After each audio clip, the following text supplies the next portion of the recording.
दोस्तों, हमारी आज की कहानी में जिस भूतिया घटना से आपको रूबरू कराने जा रहे हैं, जो घटना एक समय में यूपी के कई शहरों और गांवों में डर व दहशत का माहौल बनाए हुए थी। और यह घटना ऐसी थी कि जिसने लोगों को शाम होते ही घरों में कैद होने पर मजबूर कर दिया था। दोस्तों, अगर आप भूत प्रेत से जुड़ी डरावनी कहानियाँ सुनना पसंद करते हैं तो आप हमारे इस यूट्यूब चैनल को सब्सक्राइब कर लें और साथ ही साथ बेल आइकन प्रेस कर लें।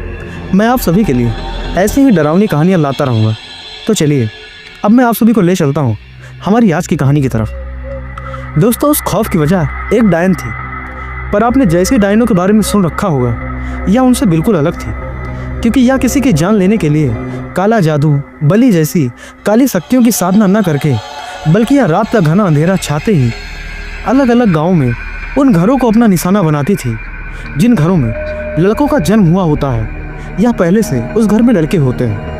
वह ऐसे घरों के बाहर रात में घूमा करती और एक भिखारी की तरह भीख मांगा करती।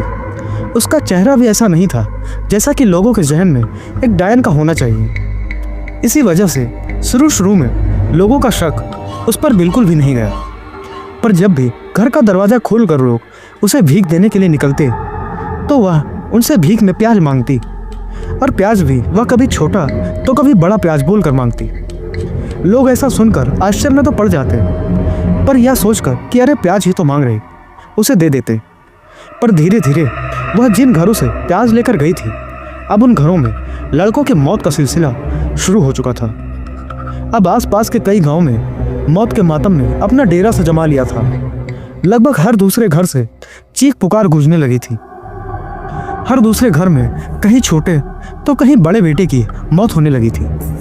अब गांव वालों का माथा ठनकते समय नहीं लगा। इस सब के पीछे का कारण अब सबको समझ में आने लगा था कि उस औरत ने जिसके घर से छोटा प्याज मांगा, उसके यहाँ छोटे बेटे की मौत हुई, और जिसके घर से बड़े प्याज की मांग की, उसके घर में बड़े बेटे की मौत हुई।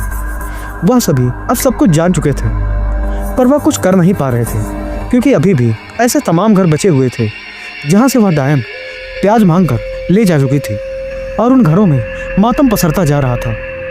इस मौत के तांडव को रोकने का उन्हें कोई उपाय नहीं सूझ रहा था।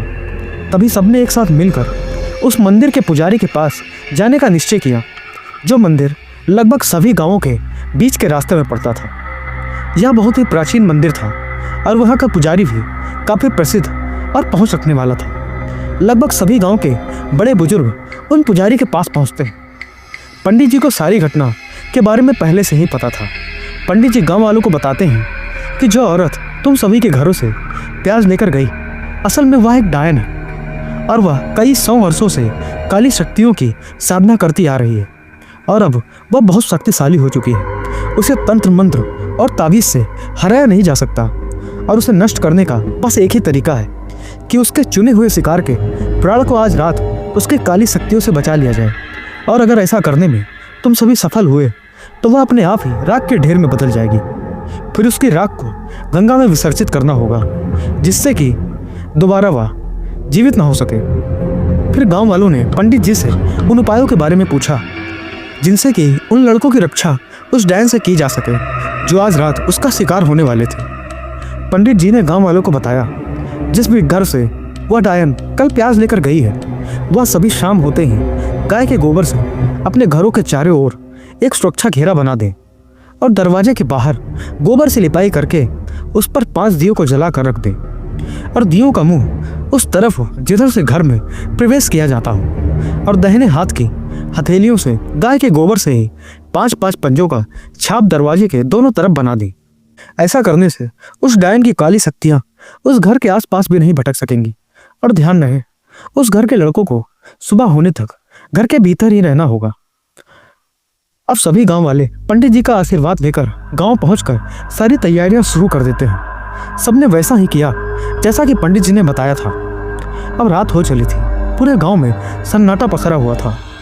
आधी रात भी बीत चुकी थी, और गांव वालों को लगने लगा था कि शायद डायन अपना शिकार करने में असफल रही। पर तभी गांव की गलियों से किसी औरत के रोने बिलखने की आवाज़ गूंजने लगी।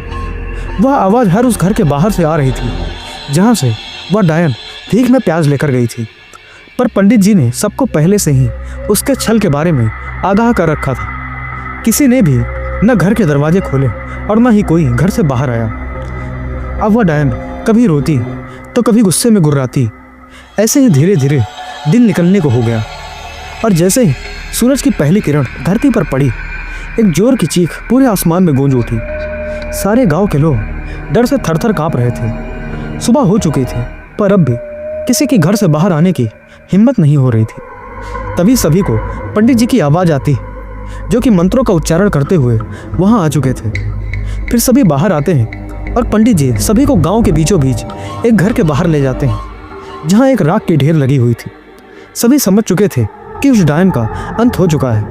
अब पंडित जी ने रात होने से पहले उस डायन की राख को गंगा में प्रवाह करने को कहा और गांव वालों ने मिलकर उनके आदेश का पालन किया और अब उन्हें पूरी तरह उस डायन के आतंक और दहशत से छुटकारा मिल चुका था। तो दोस्तों, आपको हमारी आज की कहानी कैसी लगी कमेंट करके ज़रूर बताएं और साथ ही साथ अगर आपके साथ भी ऐसी ही कोई डरावनी या रहस्यमयी घटना घटी है तो आप मुझे इंस्टाग्राम, फेसबुक या व्हाट्सएप पर साझा कर सकते हैं, जिनके लिंक्स आपको वीडियो के डिस्क्रिप्शन में मिल जाएंगे।